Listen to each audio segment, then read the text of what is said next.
Welcome to the Room of Lives. I'm your host, Neil. In the second part of my conversation with Idan, he shares his experiences of backpacking through Southeast Asia, including India, and the life lessons on communication, perspective, challenges, and loneliness that he has learned from all his traveling.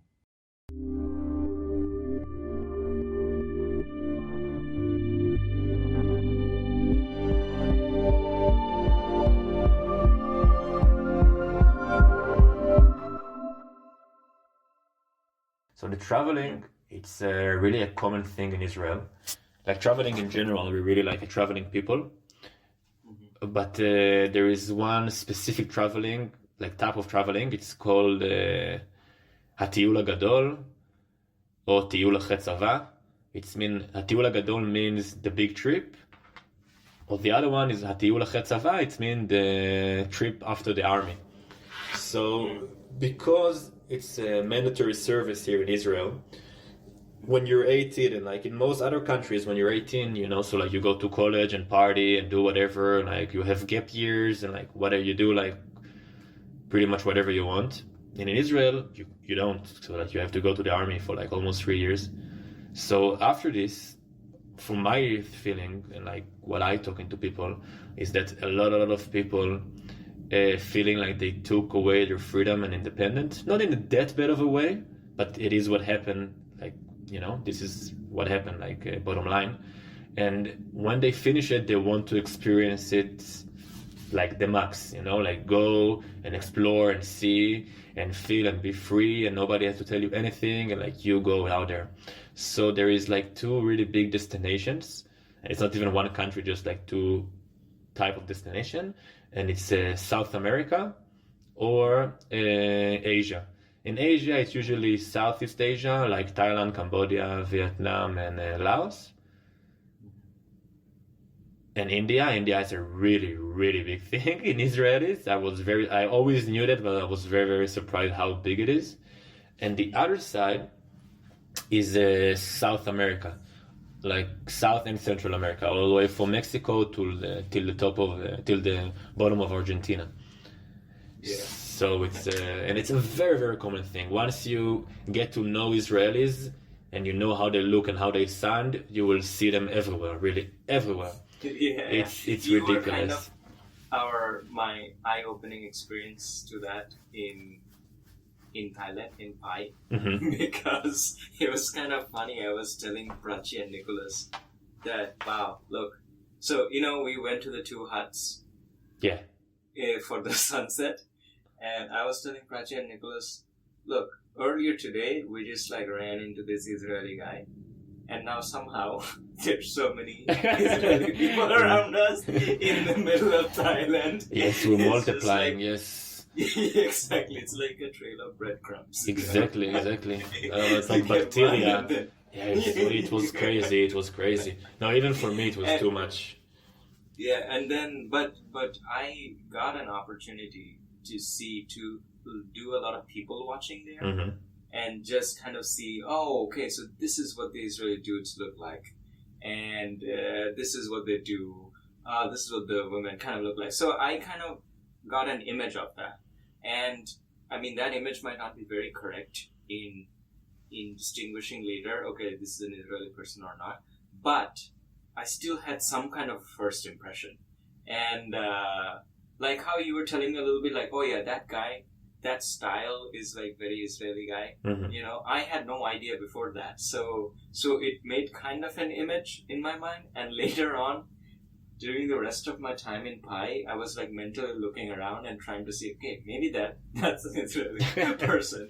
But I might be wrong. But before that experience, I had no template in my mind to even like compare to. Yeah. So, yeah. The thing is with the Israelis, so it's complicated because a lot of people, like Jews came from all over the world, so like you have European Jews and you have like people like Jews from like North Africa, if it's Algeria, Morocco, Tunisia, whatever, or like you got from more the Middle East, like in a way from like Yemen and Iraq or whatever. So there's a lot of type of Jews, but then they came to Israel, like with history and stuff, they came to Israel and it usually used to be more segregated, but today like everybody is mixed in a way that like an Arab Jew will be with an Ashkenazi Jew. An Ashkenazi Jew is like a Jew from Europe. And then you have like a special, I don't know, like texture between like Arab and European. Like there is a little bit dark skin, but light dark skin, you know, like the features is like, it's a mixture of both of them. But usually curly hair and brown hair. But the thing that gives out the most is the sandals, I told you. Once you know the sandals, that's it, you see Israelis.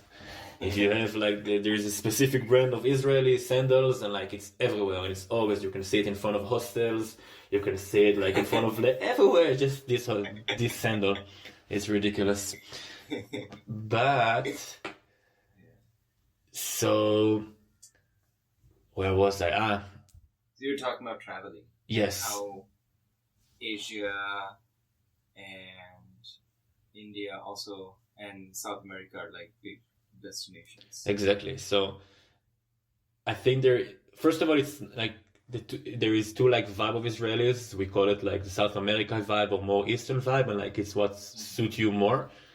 But I think it's stupid. But before I traveled, so like it was my dream to go traveling. Like always, it's been my dream. And actually I had two dreams to accomplish, and actually I accomplished them both. It was like travel to Iceland and travel to Asia.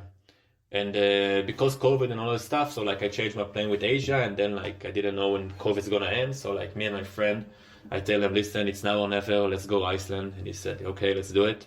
And then both of us went there. One of the most magical like trips I ever had. It's the most beautiful country I've ever been to. Like nothing compared really. It's just like look at outer space, you know? So this was one of my dreams and I accomplished it. And then when I had to choose between South America and Asia, it was because South America, like COVID-wise, opened up before Asia. Like Brazil and Mexico and Argentina, everything was open pretty much. Like no rules, no masks, no bullshit, you know? And Asia, just a little bit, like Thailand was open pretty much. And that's it pretty much, maybe a little bit more, but like really it wasn't in a good shape. And I was asking myself, do I really want to take the risk and I started traveling like in Asia in March, like 2022. And I said to myself, do we really want to take the risk of going to Asia? And like, if stuff doesn't open, then what you gonna do, you know? Or just go to South America where it's safe and where it's fine and you know that people go there. But my dream was always Asia, I know South America. So I said, fuck it, pretty much, you know? And I said, okay, let's go, let's dive in the water. Let's do it, let's take the risk. And at first it was a little bit frightening because when I got to Thailand, it was really like, you don't see it every day that Thailand is not with a lot of tourists, you know? First of all, it is interesting. It's really cool to experience it. And the thing is that How long had you been in Thailand before you met us? I came back to Thailand after all my trip. I finished my trip in Thailand. Yeah, so I started it like in March in 2022, and then I did a big trip, and then I came back there on, I think December. Yes, in December I came back. What other countries were in that big trip? So I started in Thailand with my friends from back home, what I told you about, my friends. So it was 4 of us, and we started there, and we've been there for 2 months. After we finished this, so like before and also it's very important, but people think that just because you're friends from back home and everything is fine, when you go traveling, it will be a piece of cake and everybody has a good time, you know? But a lot of people, and especially Israelis, doing the big trip and all that stuff, they're experiencing something that they didn't expect, that you don't getting along with your friends, you know? And the chemistry isn't always working. And so what I told you, that we're talking about feelings and talking about like how I feel and if something on your chest and blah, blah, blah. So before we went to this trip, we said, we're gonna do like, Thailand is gonna be our friend trip. We're gonna do it just like us, and after Thailand, everybody for himself, like if you want to go this way, do whatever you want, but let's do Thailand for yourself, you know?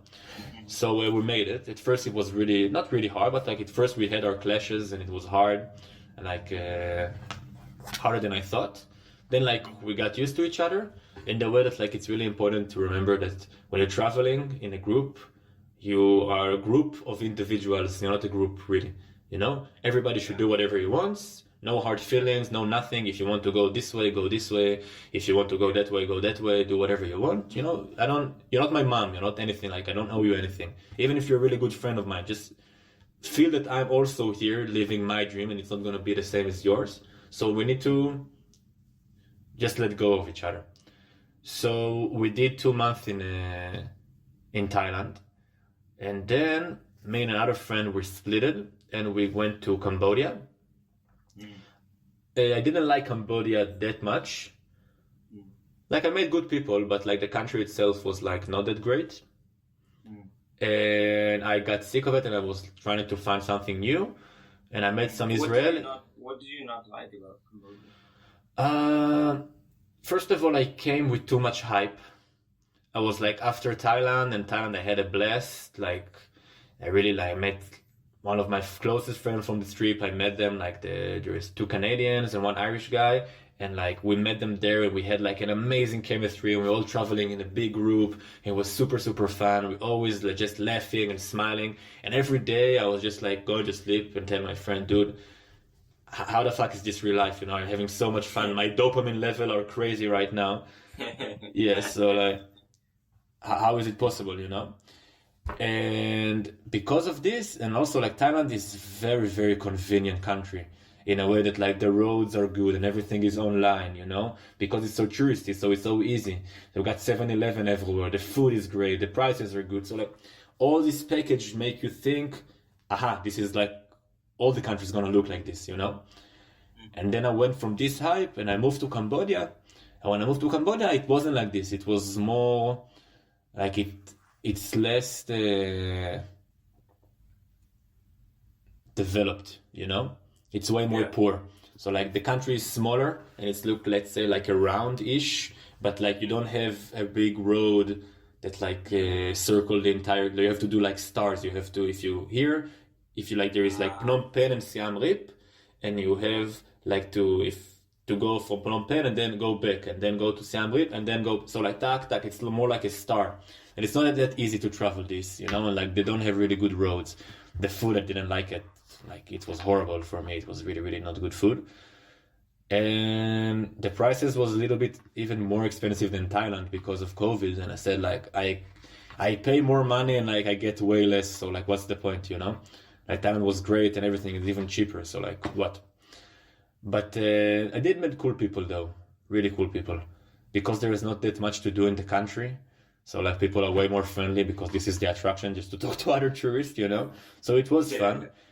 And also I do have to say that the Siem Reap is a really cool city with great food. Like they have a lot of French cuisine, and I met a French girl and we went to the restaurants, like me and my friends and the French girl. And she told us like it's best in the taste, it's like legit, it really tastes like French food, you know? And once the French girl said it, it's like it's an honor. And they have like a cool party district there in Siem Reap, and also they have the temples, the Angkor Wat, which is very, very, very cool. You feel like in an Indiana Jones movie. It's crazy. It's very something unique. But other than this, I didn't like the country that much. So I met some Israeli people who told me go to the Philippines. And I was a little bit scared of going to the Philippines because it was June already. And in June, it's like the start of the raining season. The rainy season in the Philippines specifically is more troubling than like Vietnam or Thailand or Cambodia because it's just islands in the middle of the Pacific Ocean pretty much, you know? Not in the middle, but like... So like, if they have typhoons, they have really typhoons. It's something like... It's a big thing, you know? Like, you don't want to get stuck there in the rainy season. But like I said, yes, no, should I do it, should I don't do it? And at the end I said, okay, fuck it, let's do it. And they told me the cheapest flights was from Singapore. And I said, okay, that sounds cool. And so I went to Singapore and I stayed like for 4 days. Also really enjoyed this experience. Like Singapore really reminded me of Dubai. I also been in Dubai like a month after we got open for Israelis. I was already there with my ex-girlfriend. We said like, okay, let's do it, you know. So it's like it's really resembled the vibe of it has a little bit more soul, I have to say, like Singapore, like something a little bit more nicer. Dubai really feel fake, but Singapore also, but a little bit better. So I've been in Singapore for 4 days, and then I arrived to the Philippines. And then I met a friend in the Philippines, like a friend from back home. So like my trip was always like disconnecting, connecting with my friends. And then I went from the Philippines. I've been there like a month and a half. Very, very cool place, beautiful. Like wildly beautiful, like it's making Thailand look like trash, you know. It's just the water are just perfect clear, just turquoise, you know, blue is just light. It's so beautiful. The food is way less good, like it's not that good as Thailand. Thailand's a really good food, and food is really important when you're traveling. People like think it will be fine. No, food is really important because you eat food 3 times a day, you know. And if like food's supposed to give you comfort, and if like you're eating food and like fuck, I need to eat again, you know, it's not like yes, I'm gonna eat today, you know, like I can't wait to eat the local cuisine. So it's different. So the food wasn't that great. It was fine, but the biodiversity was crazy. I saw whale sharks and I saw like reef sharks and what was it? Not salmon, how it's called? Sardines. Wow, the sardines were super cool. Like a flock of like, I don't know, a school of fish, not a flock, a school of fish of like 1,000, 2,000 sardines just going, you know, and like they're acting just like one fish. And it's just like, it's so crazy because it's nothing that special. It's in one place in Philippines, in an island called Cebu. And you don't have to take a special ride on a boat. You just take a snorkel, get in the water, swim 50 meters, and it's there. You know, they're always there. And they always have like sea turtles everywhere. Just like, it's really, really, really cool. So I saw a lot of animals, and I'm a really big animal guy. So for me, it was super fun. And after the Philippines, I went to Korea for like 2 weeks. And after Korea... Did you go to true Korea or false Korea? What is false Korea? False Korea is North Korea. You decide which yes, is which. Exactly. I think a lot of people decided what is the false one and the true one. But no, I went to the normal one in South Korea. It was a really cool experience. Actually, I wanted to go to Japan, but Japan was closed. And I said, okay, what is the next similar thing to Japan, pretty much? And I said, Korea. Okay, let's go there. And I went there. And so the Israeli passport is very strong. Yes, it is. It is. Especially in Asia, it's like we get no problems at all. It's not strong as like the US, Australia, Europe or whatever, but it is pretty strong. Like what fucks us pretty much is like we can enter any Muslim states because of all the politics and stuff, you know. And but Dubai is fine. Yes, Dubai, we made it like 2 years ago, and we also can enter like some places in Egypt, the one like in the Sinai Peninsula, which is like has a border with Israel. So it's really weird because for there you don't really need a visa, but if you want to go to the mainland of Egypt, you do need a visa. But like you're already in the country, you know, it's weird. And you can go to some parts also of Jordan and Morocco also. But like, other than this, you can go in. And the only thing that sucks for me that I can't enter Indonesia, you know, this is the only one who bothers me. Because I don't really care about the others. I don't really care, but just like, okay, I accept it, you know. But like the one with Indonesia, I just like, dude, it's Indonesia. Like, why do you give a fuck? You know, let me enter your country, dude. It's ridiculous. But we can enter Indonesia. But whatever.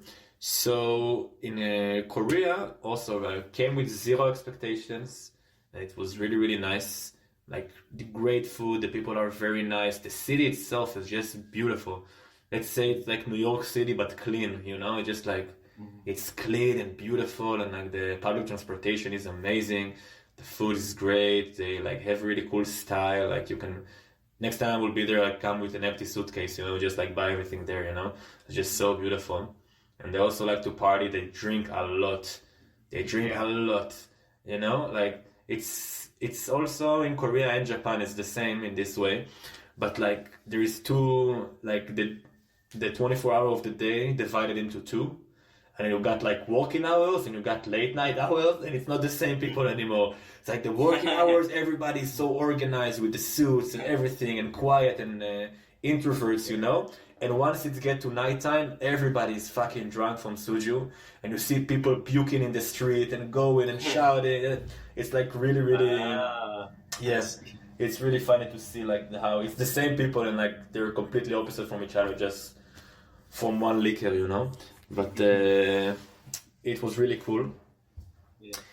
But after Korea, also, you know what, in Korea I did have something that's really important, a lesson that I learned, that I was talking to my friend and he really helped me out, and this is one of the biggest lessons that I took from my trip.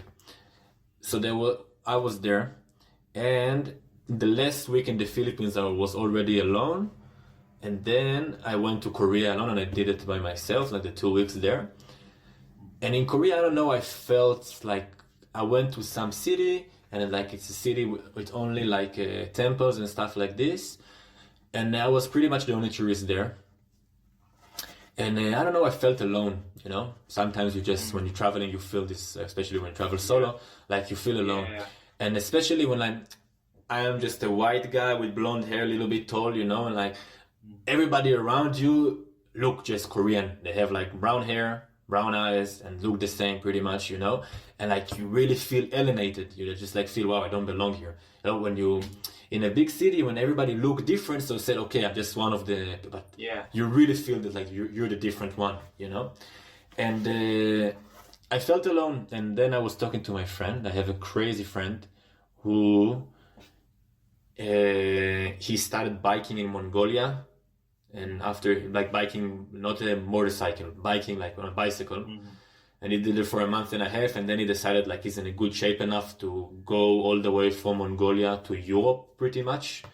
And like he's a really close friend. It's not bullshit. It's like he's a close friend that I know, and I do FaceTime with him every couple of weeks. So I see the progress that he did. He's in Georgia right now, like near Armenia, near Turkey, you know. So like he did it. He fucking crossed from Mongolia to Kazakhstan, Tajikistan, all the stands, I don't remember which one even. They even got into Russia, like, and he saw the people leaving Russia with like when Putin put made them to the draft, you know. So like he saw people actually leaving Russia while he was there. So it was really, really crazy. So I was talking with him because he was been alone for a while now. And I told him all this stuff that I'm feeling alone. And then he told me a really important thing that really I think it's a big lesson that everybody needs to know. There is two different things. There is being alone and feeling lonely. And it's not the same feeling. Sometimes you can be alone and everything fine. You're enjoying yourself, having chill time, you know, like actually like for me, it's like when you're alone, so like you experience your true self the best because there isn't anybody to tell you otherwise. Like, let's compromise on this, let's do this. Like you really show your true self, you know? But the downside of being alone is sometimes you can get lonely. And it's not the same thing. And the loneliness, most of the times, come from expectation. Let's say it's really easy to be like your mind being occupied during the day. You know, if you're traveling solo and during the day, like, okay, you go see this museum, go to this cafe, go to this street, like you make yourself busy. And during the day, you're experiencing things, and like every other human, you want to like share it, you know, you want to like tell we're socialized animals, so like we always want to socialize, you know. And you start fantasizing with yourself, okay, I'm gonna come back to the hostel, and they're gonna be like cool friends there, we're gonna smoke a joint, we're gonna drink a beer, we're gonna talk about the day, it's gonna be so much fun. And then you come back, and you're alone. Yeah. Nobody's there. And once you're there, and you're alone, after you fantasize so much, then you're feeling lonely.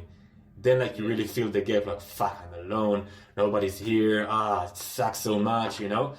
And I really think it's something that you need to experience by yourself. And also, once you get to know, to not have any expectations and say, I'm gonna be, the default is alone. if someone come, perfect, extra, you know, but like make yourself comfortable with yourself of being alone, and then if something else coming, like smile, you know, and have a good time, but like don't not project, but just don't make your happiness on other people that has to be there. First of all, be happy with yourself, and once you do it, you really get rid of the loneliness, you know.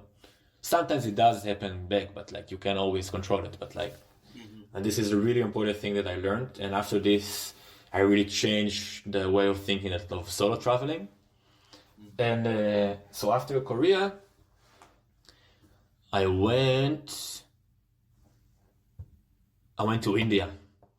And this was like really the two extremes of like going from Seoul, that is like one of the most cleanest cities I ever saw in my life. You can literally like eat your meal off the train, you know, like floor. It was so clean. Everything was sanitized and clean, everything just organized. And then you come to New Delhi, which is a mess. It's a fucking mess, you know. And it's so like cultural shock, and like you don't know, it's just intense. Really, I can defy it other words than just intense. Just like nothing is like it anywhere in the world. And I really think so. There is only two, what I think of it is that there's only two countries in the world who has so many people. One of them is China and the other one is India. China is an authoritarian regime, you know, so like everything is in line. And if you mess with them, they will fuck you up pretty much, you know, and the mentality is different. India, because it's a democracy, you know, and you can tell me about it like for your own culture, so like you can expand it, you know, but what I experience as an outsider is because of it, there is no order in this way, you know, because everybody doing whatever, then there's so many people, so there is so much chaos. And like when you think about it, it's just like China is like 1.4 billion people, India is the same almost, and like couples of you, they're gonna pass even China. And then the next one is the United States, and they only have like 360, I think, 60 million, something like this. There is literally a billion people gap between the second place and the third place. And this is why I think no country is like India, in a way that the amount of people generates so much chaos, you know? So it's just like, it's really, really something else. And when I was in the Philippines, I met a guy. He's an Israeli, he lives in New York, he was like a startup guy, always like businesses and blah, blah, blah, very Israeli thing. And before COVID, he started to do something with beauty products for women with the Chinese.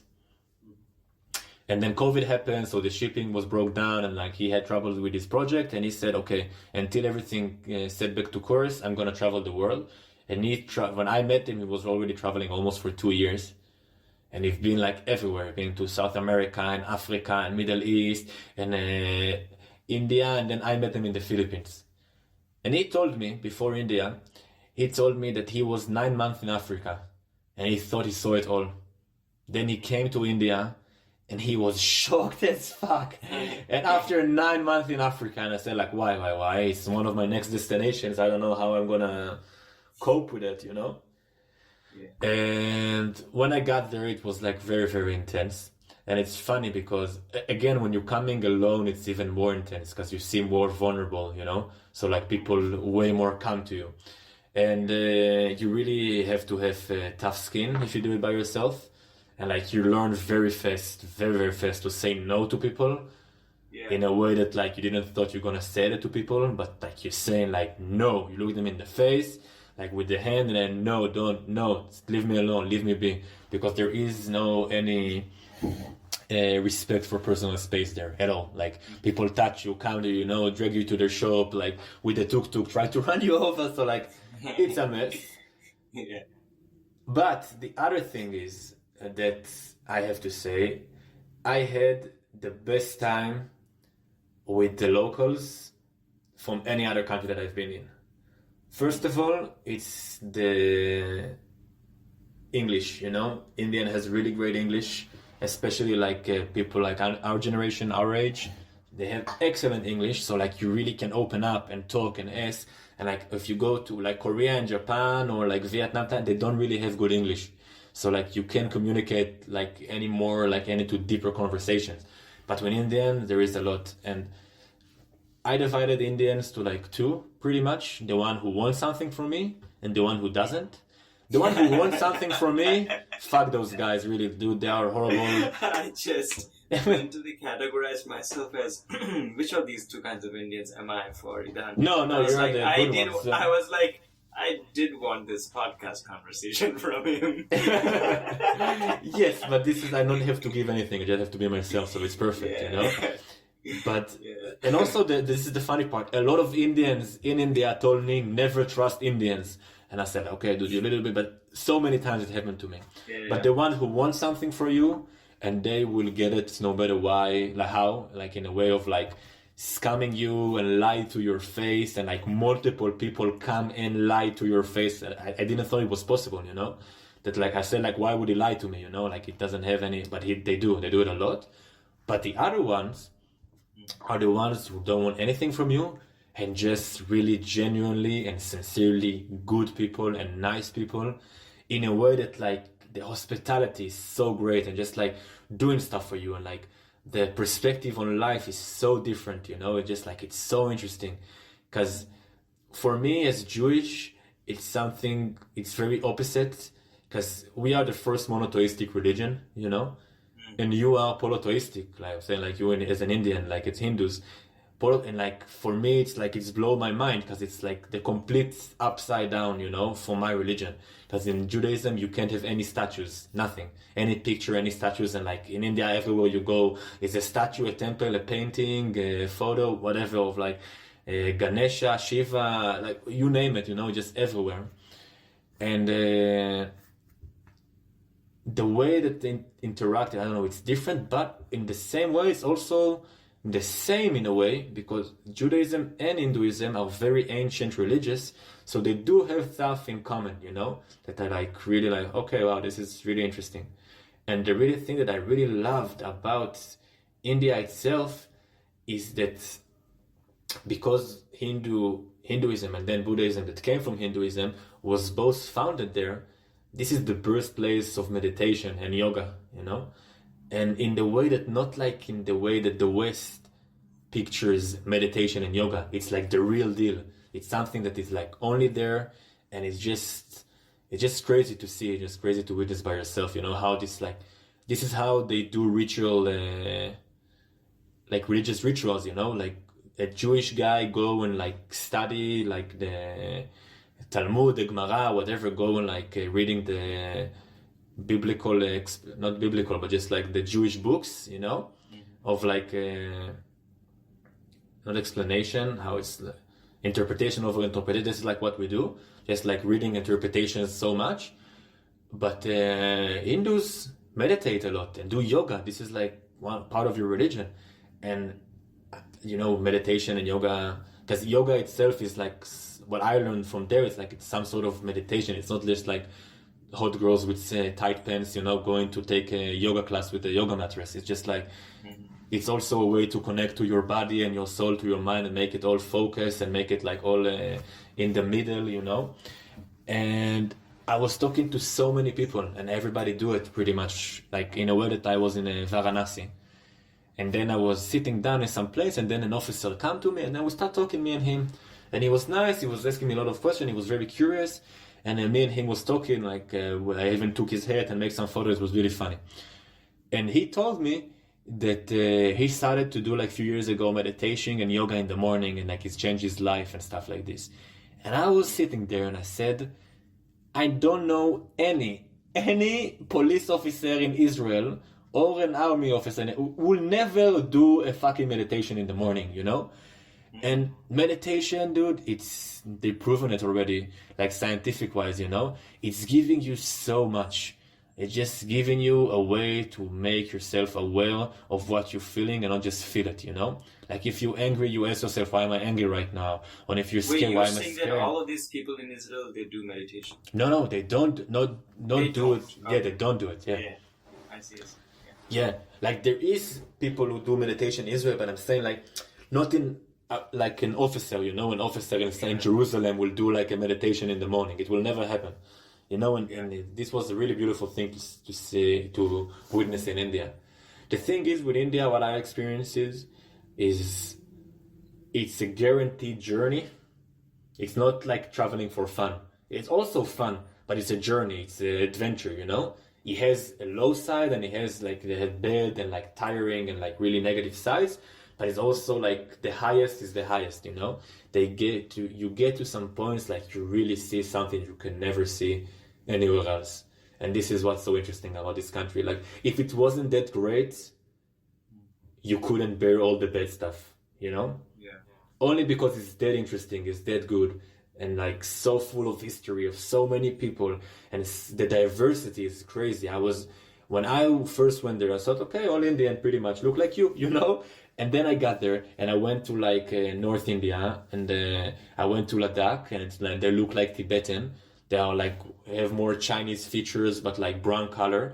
And like there were one who's like from the Seven Sisters, who look way more like people from Myanmar, you know. And you got the Kashmiris who look actually way more like Arab and Persian, and like people like more Middle Eastern or like Middle Asia. And like I said, like holy fuck, all of this is India. Like who would have thought, you know? Who would have thought that diversity?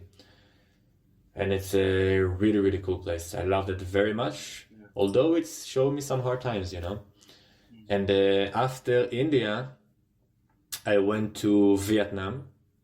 Wait, what was one of your hardest experiences in India? Hardest experiences. Okay, I have a few stories. Mm-hmm. The thing, first of all, it's not a story, it's just the general vibe. There's a lot of Israelis who just always taking other Israelis' trails or other Israeli trips, and like going always to some agents, to the same agents to like make you all the rides, and like go to the same hostel, and like it's less of exploring and just doing what everybody else doing. But me, I want to be like a special bitch, you know. So I said, I'm so special, so let's do it my way.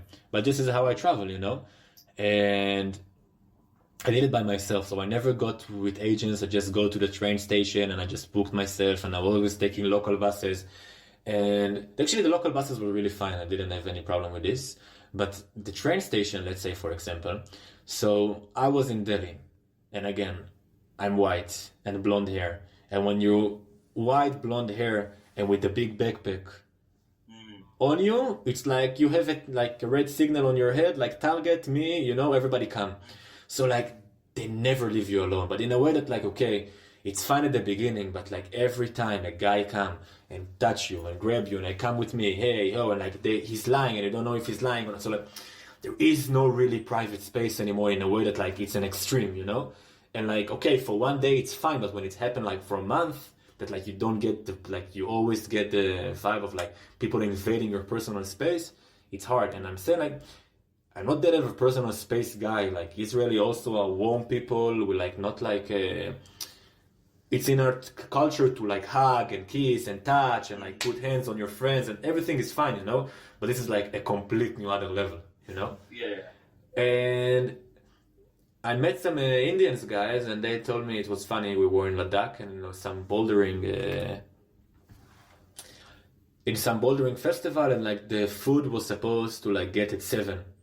And then it was like 7, 7:30, 8, 8:30. And then they told me one line you need to know about India, like the catchphrase, is expect the worst, you know? Once you expect the worst, everything gonna be fine. But like, so the food only came after like a day of fully workout, of doing bouldering in the nature, you know, like you drained yourself. So like the food came at like 10:30, almost 11. And it was supposed to come at 7, you know. We're just sitting there like, come on, food, come already. And we're in the middle of nowhere, so like you can't order anything, just like waiting for food. And like a lot of time, like when I was in North India, so I was there in like August, and it's like the monsoon season. So there's a lot of rain, and because of the rain, so there's a lot of mud. And there's giant boulders, and boulders just slip, boop, you know, into the road. And sometimes like these boulders are like the size of a truck, and like you just like stuck.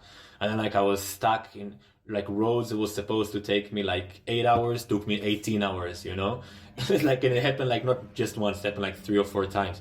Like, it just like, and you don't know, just like you have to expect the worst, that's what I'm saying. And just like a lot of stuff like this, like you let it go at some point, you know, just like you don't look at it anymore. Just say, this is the country, that's what I have to do. But it happens a lot. Let's say when I was in Himachal Pradesh, in Parvati Valley. So there is also, it's a very known place for Israelis, and it's a place named Kasol. There's a lot of drugs, a lot of parties. I was just about to say. Exactly. Yes. Actually, I have been to Kasol with my family. Uh-huh. And I really kind of liked it. Yeah, there's a lot of drugs and stuff.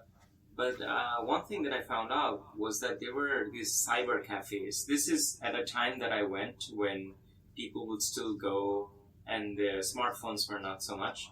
And there were these cyber cafes where there were computers that people could use, and there were cafes together with that, like a coffee shop, and for people to use computers on the internet. And I went into one of them because I was just traveling around on that day by myself. And I went into one of them and I saw like a lot of foreigners, and they're like on the internet. I don't know whatever they're doing. They're planning their travels or writing emails home, and they're like drinking coffee. I was like, wow, there's like a kind of like a culture here of like travelers, and they have this cyber cafe set up. And I think a lot of them were Israeli people. I'm sure 100%, really 100%. If not all of them, like 70% of them at least, you know? It's a really known place. And so like in one of the, so like you have Kasol. I haven't been in Kasol actually. I've been in like, I think like for 3 hours, but like I went to the villages near like in this area. And one village, actually most of the villages don't have sidewalks, you know? Yeah. And sidewalk, like you never thought of yourself that I'm gonna miss sidewalks. You're taking sidewalks for granted, you know? And then like you're there's always rain, like in the night or like sometime during the day, like even if it's light rain. So just like it's mud and no sidewalks. And like wait a second, I need to plug. So like you have no sidewalks, no nothing, it's always raining. And all of a sudden you find yourself like at night, at total darkness, walking in like from the restaurant to your hostel, and it's like 2,500 meters, you know, and you walk into 2,700 meters or like 600 meters in the night, high. You go in there like completely dark, no sidewalks, cow shit everywhere, and just like this is the way back to just my hostel, you know, what the fuck. Yeah, so yes, that's what I'm saying about the crazy stuff, and there's a lot of crazy stuff like this. Yeah. And also, after India, did you come back to Thailand? No, so after India, I went to Vietnam for a month, and then I took a bike. Like, I was scared at first to like buy a bike for myself. I said, what I'm gonna do with it, and how I'm gonna sell it, blah blah blah, all that stuff. And then a friend of mine was there before me, and he bought a bike. And he told me, listen, dude, like, I'm leaving. Do you want the bike or not? Like, do you want it? And I said, you know what? Okay. Bike, like a bicycle? No, a bike, a motorbike. A motorcycle. Yeah. And he told me, do you want it? And I was like, you know what? Okay, I will buy it. Yeah, okay, why not? Yeah. The thing is, this friend is cheap. And he bought the shittiest bike you can buy. Like, the shittiest one, dude. And I got there to Vietnam, and I went to the, like, where he kept the bike, and I started going with the bike. Okay, I'm driving, and I have no idea how really to drive a manual bike. I only drive, like, scooters. I drove one in India. Also in India, the way they drive, fucking crazy, you know? Yeah, I almost died in a car, like, in a motorbike accident. In India, like, with the manual car, and, like, it was fine, I'm here, you know? But, like, it was a close call. So I drove the manual bike for the first time, pretty much the second time. And every time that I started the bike, okay, I was driving and I had to stop like in a stop sign or like an intersection or whatever. I stopped the car, like the bike. And then the engine was just boop, turned off. And then when I try to put it back, it doesn't happen, nothing. Dude, it happened to me in like the worst places you can imagine, like in the middle of a highway, like on a bridge with trucks, in the middle of like a roundabout with like 6 lanes and like a million motorbikes. happens everywhere. I was really, really like, this was really almost my breaking point. I was this close to just like said, fuck this shit, I'm gonna sell everything and I don't want to take the bike anymore. But I said to myself, Idan, if you like break down and crying right now, that's it. You won't get up, you know? Don't do it. Stay strong. Keep it up. And then like at the end, it worked out. It was fine. I rode the bike like for 3 weeks. Then I sold it. Everything was fun. And then I did like another extra week and a little bit more south in Vietnam. Yeah. But it was I also recently got a used motorcycle. Mm-hmm. And I don't really know how to ride a motorcycle. So especially right after I got that used motorcycle from the guy in a parking lot and he like drove away, and I have to kind of practice, and it's very hard, especially to get it into first gear. So once I get into first gear, the transition is like easier. Yeah. But in first gear, you have to do the thing where you're like, you know, you're putting some gas very gently and you're letting go of the clutch very easily. Yeah, and if you do it fast enough, poof. So I kept like fucking it up, and but I had to drive that motorcycle home, right? Yes, yes. So I'm somehow going at every traffic light I stop. I'm like, oof, what's gonna happen now? There's like cars behind me. Yes, and you get like stage fright and like, fuck, whatever, I'm not gonna make it. Exactly. So I like kept stalling and then pushing that bike to the side. So I was doing that for a few days, and then I got used to it. Now I stall 10% of the time, maybe, when I am about to start the bike. Yeah, So no, you learn it pretty quick, I have to say. It's like a really simple. I'm not that good of a driver. Like I didn't have like years of like bike experience, and like you get it pretty fast. I really think that like the best way to do it is just like start driving, you know, and like especially in Asia when like they don't ask for any license or anything, just like take the bike, you know. So it can make a lot of injuries that you see. I'm guessing also you saw in Thailand and Pai specifically. You see a lot of people who has it's called Asian tattoos, you know, all the marks from the road, from the when they fly off the motorbike and then like their skin. So you see it a lot in Asia, really a lot. Once you get to know how it look like, you see it every day, really. But it also happened to me. So like but I think it's not that hard of a tool. So after Vietnam, I went to Japan for 3 weeks, and it was so wow. It was refreshing. It was just wow. The experience was amazing. I don't know, like I met people there, like cool people, like a tourist, really cool tourist I met there. Like the food is amazing in Japan. The best food I had in Asia, like for sure. Really, it was crazy. It's nothing like it, and just everything is just organized and perfect and just working, you know, just works, everything just working. It was really, really interesting. Also, Japanese people are very nice as well. Like I have to say, really, all Asian countries that I've been to. But I heard that Japanese people don't like to talk too much. I don't know if they don't like to talk too much. They are pretty shy people. It's also with the same with Korea, and they don't have a lot of confidence in their English. And because they don't have confidence in their English, so like they're scared to sound stupid, so they don't want to talk, you know? Because once you start talking with them in English, and then you ask them, what was that? Or something like this, immediately they turned off, and then like they don't speak English anymore, you know? But you spoke to me like 2 seconds ago. Just because I asked you something doesn't mean like I'm making fun of you or something, but they're very like self-conscious about like their English. And also they don't have that good of an English, but you know, the best way to learn is just like exercising, like taking the chance. Like if you have a guy who wants to speak English with you, even if you sound stupid, it's better to speak than don't do shit, you know.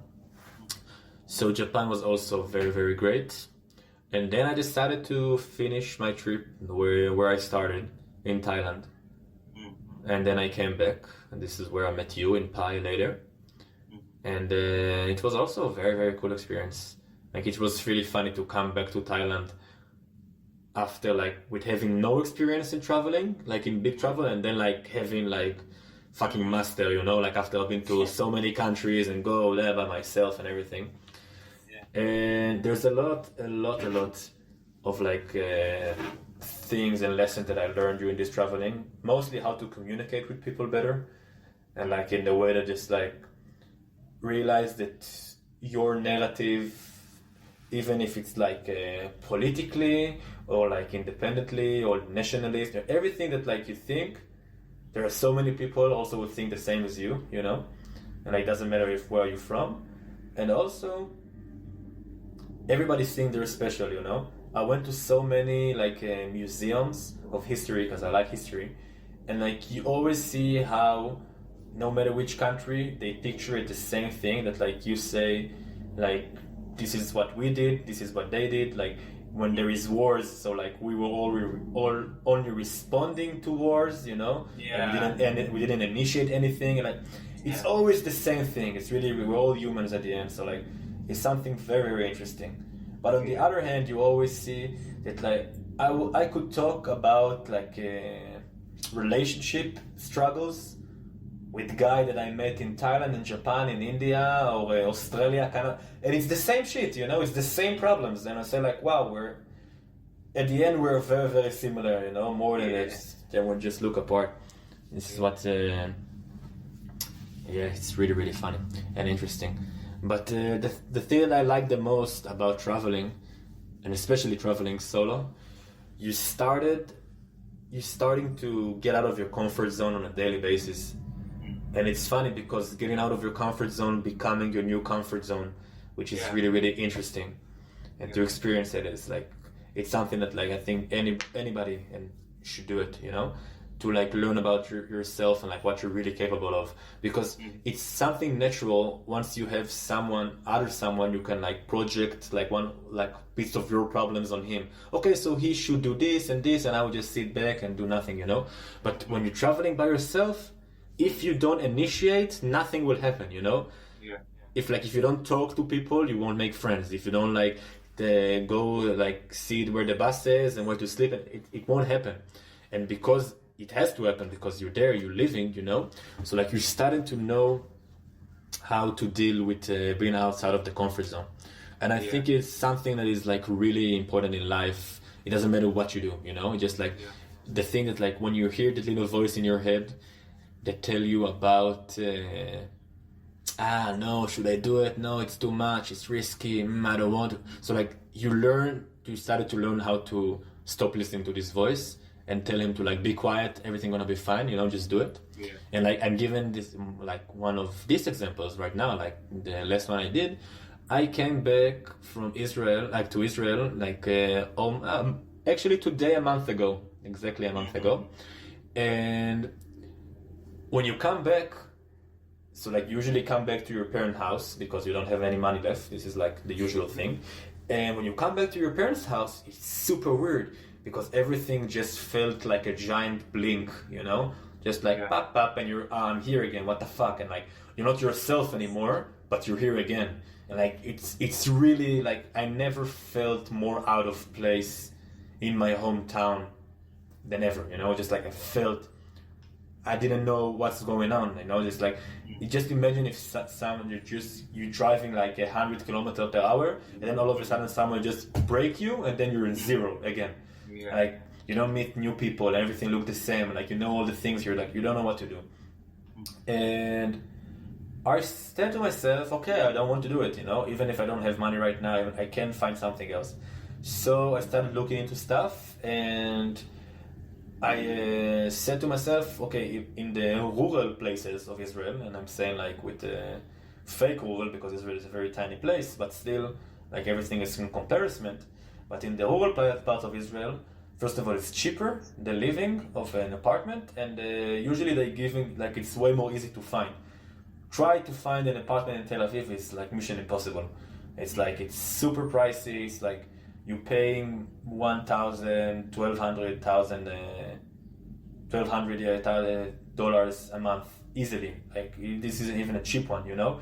And like with food and everything, so like it's like 2,000, between like 1,500 and 2,000, just before you even started your month, you know, just before beers and hanging out and parties and everything. And I said, okay, it can be done, but why not just go to some place in Israel and just go there? That's exactly what I did. So I said to myself, okay, you did something like this before. Why is it different from just like if you cut off your comfort zone in India or Korea or whatever, why can you do it also in Israel?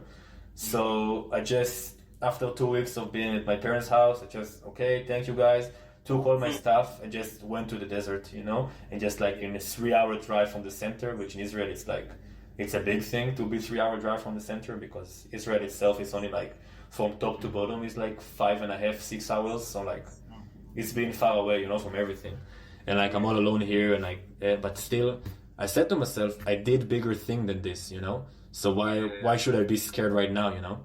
And this is also the really important stuff of getting out of your comfort zone. That it's a snowball. Once you do it once, the next time you do it, you said to yourself, I already did it, so it's nothing, you know, let's do it again. And then the next time you do it, I said, like, I have 2 examples right now, you know, and then like it's going and going and going and going. And then in the way you just say, okay, I know this feeling of being out of it, like of being uncomfort. Let's do it already and it will be fine. Because you always need to remember, and also it's a thing that you learn in the army. At the beginning, it doesn't matter which beginning, if you're studying a new sport, a new TV series, a book, a life, a job, whatever, it's always gonna be hard and you don't gonna understand what's gonna happen, you know? Only when you progress, things started to like make sense, you know? And then it depends how quick you're learning stuff and like how quickly you adapt to things. But like every time the bottom, like the base is gonna be shit, like the beginning, you know? So my what friend... this reminds me of is that a friend of mine who is about my age, but he hasn't really explored the world of dating at all. Like, as far as dating is concerned, he's kind of at the high school level. Okay. So now he's like, this year, he has kind of decided he wants to move that frontier of his life. And so he's about to like go on a first date or whatever. But I've been watching him very closely. And I think he is one of those people who, at least in some domains of his life, doesn't like this getting out of his comfort zone at all. Yes. You know? So I can see firsthand the ways that he's like trying to discuss with me his anxieties about this dating. And basically what he's trying to do, he's trying to run through all the possible scenarios and trying to kind of control and make sure that it goes exactly right. But he doesn't have any experience. So he's even like looking up what to talk about on a first date and blah, blah, blah, all kinds of stuff. Because he's very, very scared of it going wrong in some way or the other. And I was like, dude, you've got to like, you know, if you keep going through these experiences where nothing is happening wrong, then you can be sure that you're not learning much, you know? So, and so it's the objective is not to do the wrong thing, but when you start doing things and you're like, oh man, I kind of fucked up over there and fucked over here, that means that you're learning. And then after a long time of this, looking back, you will notice that was not very important to know exactly what to say on the first time, or exactly. No matter what your exact successes and failures are, it doesn't matter which ones exactly happened first, which ones happened. You know, there's like a lot of space to explore for you. And, I agree. And I also have a friend who is like, don't like to get out of the comfort zone. And it's exactly what you said. It's afraid of getting hurt. It's afraid of being failed, you know? Like, and it's a very cliched thing to say, but it's just like, it's the truest thing, you know? Yeah. You learn from failures. That's it. Like, there is no other game. Just like, you do something, you said, fuck, I shouldn't do it this way. Okay, next time I'm doing it, I'm not gonna do it this way, you know? Yeah. And let's say this is a really fun thing about traveling. First of all, you get to do this stuff with fun activities. So like, it's always like fun, you know? But let's say with girls, so with dating, you know? So me, myself, I had like a girlfriend for 3.5 years. And actually my first bachelor period in my life, like when I'm a grown man, you know, it was in the strip. And in the beginning, like I saw how I was talking, and like at the end I saw I was talking, it was completely different. But the cool thing is, because there is so many people and so many girls who are traveling, you can do it every day. I don't say like as a task, do it every day, but you can always find something new, you know? And when you do something and then like you see how the other person reacts, you can learn from that, and like already tomorrow can make the difference, you know? You don't have to wait for the next day, it's gonna come in 2 months. You learn something, you say, oh fuck, I shouldn't say something like this, okay, this is not good. The next time you like go into another girl, or whatever, you know, you just like, you learn from yesterday what not to do, what not to say. And this is like, it's super fast learning. And the thing that I'm saying with, I told my friend just started to learn engineering in university. And it's hard, it's very, very hard. And I'm telling him, listen, it's always the same. It's always the same process. And I said, let's take the military, for example, okay? The military, when you started buzz cut. Your like uniform look like big on you. They don't look. It looks like you stole it from your dad. You know, everybody looked the same. You woke up in lines and like there's people shouting at you, and everything is scary. You don't nothing. You know, you don't know nothing, and everything just like shock and what the fuck is going on. And after some time that you are there, you start learning how the system works and how to be like a good soldier, not in a way for the system a good soldier, like in a way to yourself, to be like, how do I run? How do I manage to work in this environment? You know, how do I manage to like shine myself? And once you finish the army, like it's almost 3 years. So like in the last two, like after you've been 2 years, you know everything about the system. You know everything, how everything works, everything behind it, the blah blah, all the people, everything, you know. And then I always said, look at yourself and see how you thought it looked impossible when you first started, and how now you know everything about the system. And this process is everywhere. It's always the same. The thing is just the curve of you learning is again how fast you adapt to things, you know? So I told my friend which he learned engineering, I told him, think about it like a puzzle. When you don't have the puzzle, everything looks like a mess and you don't know where to start and everything looks like, okay, I have no hope, you know? But once you make the frame,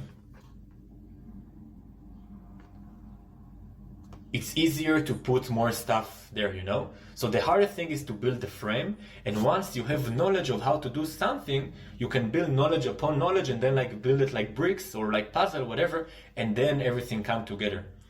But you have to remember always to come from a point that like, okay, at first I'm gonna know nothing, and don't be embarrassed about it, ask questions, you know?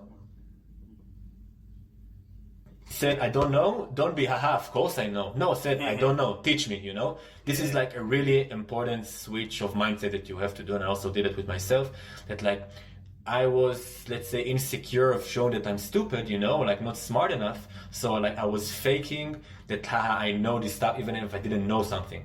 And today, if I don't know something, I said, I have no idea. I don't know. I don't want to say bullshit. Teach me, you know? Tell me what you have to say. And I think this is also a really important way to like make yourself better and like getting out of the comfort zone and all this stuff. Yeah. One of the things that I feel about traveling in particular is I think it kind of accelerates everything. Like if you go traveling with a person, I think it kind of accelerates the relationship, because if you are just at home, then you're not exposed so frequently to such like intense situations. Yes. At such a fast rate. And when you're traveling together, you get a wide variety of different kinds of experiences, both good and bad, more quickly. And you're there and you see both of your reactions to those things and, you know, your interactions, and it happens very quickly. So I think either you start realizing, okay, this is going to work out or not or whatever, but whatever happens, that evolution happens more quickly when you travel. And I think even when you're traveling alone, your relationship with yourself evolves more quickly. I agree 100%. It's kind of like you see your own, how well are you collaborating with yourself? You kind of see that. But one thing that I've noticed is that after you travel a lot and you come back home like this, it's the place where you left before you travel. And you are a very much changed person, but the people around you are kind of maybe where they were before. And I think their expectation of you is still kind of stuck in that same place. So in my case, it feels like I'm trying to fit into the life of a person that I used to be, but I no longer am. So maybe it's not always a conscious, but there's some kind of subconscious way in which people expect that since you're that person and you're back in that you are kind of the same person, but you're not. So I have personally felt when I go back to India sometimes that, I think the expectation somehow is that I'm still that same person, but I'm not. So that can be really tricky. Basically, you have to break out of my mold and show them that although I kind of look the same and I'm the same, whatever, I'm actually a different person now. Exactly. And this is also a really fun thing about traveling. When you meet new people, they don't know anything about you. Exactly. So I think nothing, traveling, it's very easy for me to be like whoever and keep breaking out of my mold on a daily basis. Like you were saying, like one day I'm like, I do this experiment, like, oh, this is, tomorrow I'm going to be a little bit more like this. And you just do that. And nobody has any set of expectations for you. So I become like rubber or plastic or whatever. It's just like water, you just like changing. Exactly. You can introduce yourself in so many different ways. And people have no like stereotypes about you. They didn't know like who's your friend, where you come from, or like how you used to be like 5 years ago and how you're not. They don't have anything of you. This is the first image that you see of yourself. And this is exactly what you say. I'm agreeing 100%. But going back where a lot of people have a picture of you in their mind, it's a little bit harder to break out of that mold. I agree. So the difference between expectation and reality is very big then.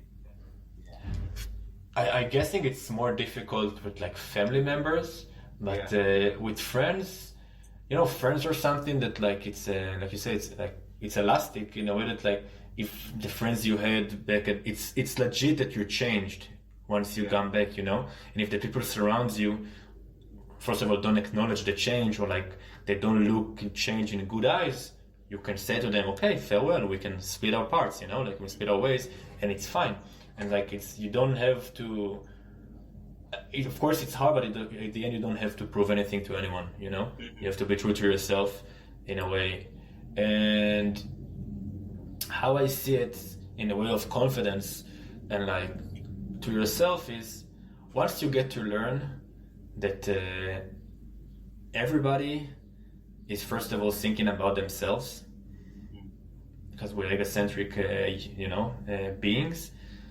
So once they start thinking of themselves first, and let's say people, okay, I will start it from the beginning. I'm saying like a lot of people who has like anxiety and social awkwardness and all that stuff.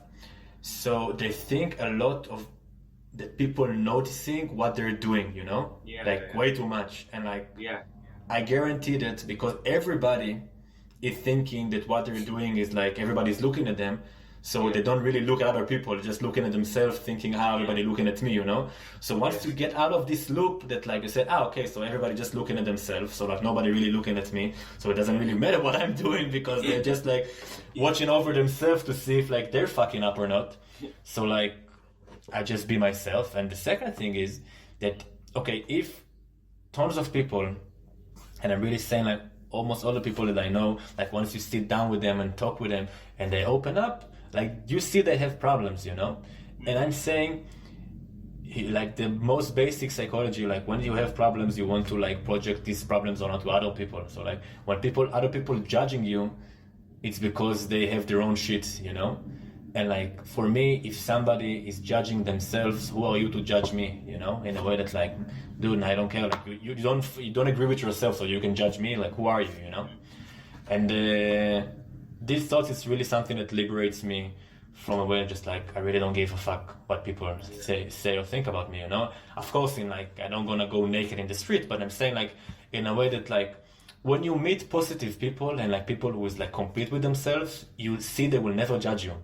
Because they don't want to make time for judging other people, they're fine with themselves and like, hey, of course, do whatever happy to you, do whatever good for you, and all these things are connected, the self-esteem, the comfort zone, the confidence, everything is connected to things, just there doing stuff, you know?